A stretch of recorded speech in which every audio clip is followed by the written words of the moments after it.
Hello, everybody, and welcome back to another episode of Cultural Cafe, where we talk about various elements of British, American, and Australian culture. My name is Anthony, and I'm from the UK. And I'm Georgia from the United States. And yeah, I hope that you enjoy this video. If you haven't already, then please subscribe. Hit give that us a like button. Hit that like button, exactly. Today, we are going to be talking about the American diet.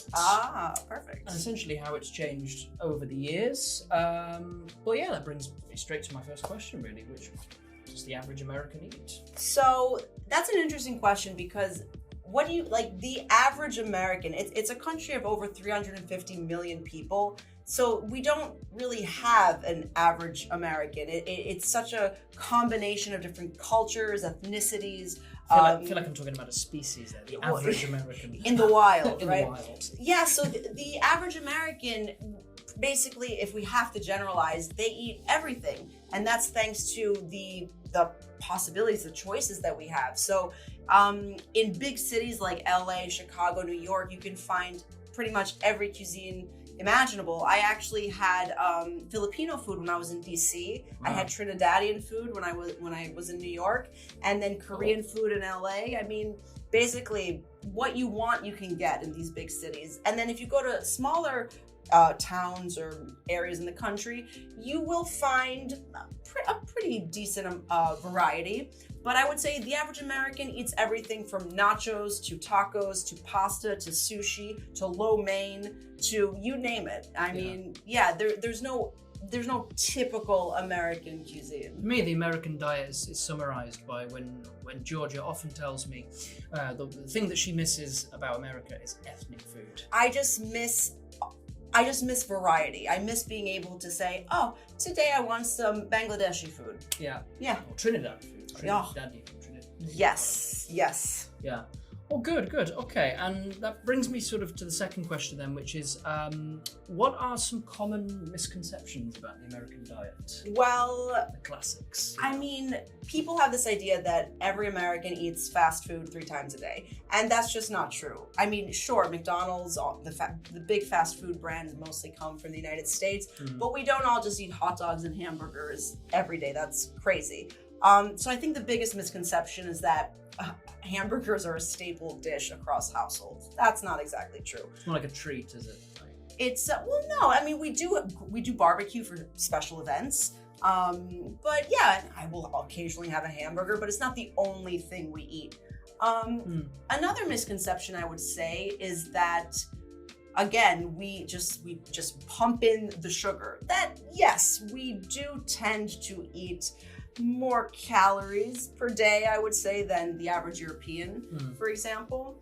And but yeah, I would think the most common misconception is the hamburger, hot dog, fast food one. Yeah. But what they do get right is our portions in the US are very, very big. Yeah. Enormous. One of the things that I notice immediately when I leave the US and come to Europe is, oh, I could finish this and I won't feel sick. This is a perfect size. Yeah, because I think everybody, especially with places like New York and stuff, we always have the idea that food in America is so expensive, but I guess it is because you're getting extra. Well, it is expensive regardless, but yeah, like for example, a small glass of Coca-Cola will be like this. Then the large would be like that. I mean, it's Really like that? Could be the extra large maybe. Yeah.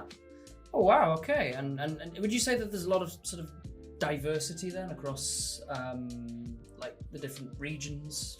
Well, yeah. So I mean, every region has its own specialty. Like in New York pizza, it's not exactly the same as it was. Very different from Italian pizza, but a dollar slice of New York pizza is very famous. And then if you go to the Midwest, where there was a different kind of immigrant influence, you have a lot of salads, which are very heavy on the mayonnaise, potatoes, things like that. And in the South, we have Southern cuisine, of course, which you can find the video about in our captions here, linked below. Did an entire video on that. Delicious. Click and find it. But yeah. Oh, good. And my final question then is, how's the diet changed over time? Well, so yes, American food and American ingredients can be a little more unhealthy, and that's because of we don't have the EU to regulate what we put into our food, so they tend to be full of, preservatives and antibiotics, things like that. It's not so great. But recently, there's been a very, very big movement to eat organic food, to eat locally sourced food. Farm to table is the new catchphrase. You always want to eat something that did not take too much energy to produce or bring to your dinner plate. Another big focus is just eating healthier, a more balanced diet. The food pyramid has recently changed. The food pyramid is the little graphic that describes, what you should be eating throughout the day: carbohydrates, protein, etc. How, like, the different percentages. Exactly. Okay. You don't just want like a stick of butter deep fried. Yeah. Although you can get that in the United States, deep fried butter at the county fair. I'm sure that's actually quite nice, but anyway. I've never actually had it. Yeah. Okay. Yeah. Okay, and what would you say then is one of your favorite things in the American diet in general? Well, just the sheer diversity of it. Yeah. Yeah. And also, I haven't had deep fried butter, but I have had a deep fried Snickers bar. And let me tell you, at least once in your life, you gotta try it. Yeah, they also have those in Scotland. Do they? The deep fried Mars bars. Hey, I which had no I don't idea. understand how somebody got the idea to put a Mars bar and We're not fry so it. different, you and I guess. No, yes. With regards to fatty food, no. Yeah. Basically the same, I guess. Yeah. Yeah. Well, thank you very much for answering my questions. Oh, no problem. I'm hungry. Yeah, me too. But yes, if you enjoyed that video, then please hit that subscribe button, give us a like. Leave us a comment. Yeah, if you've ever tried any of these types of food that George has described, comment it down below. Thanks, guys. See you next time. Bye. Bye.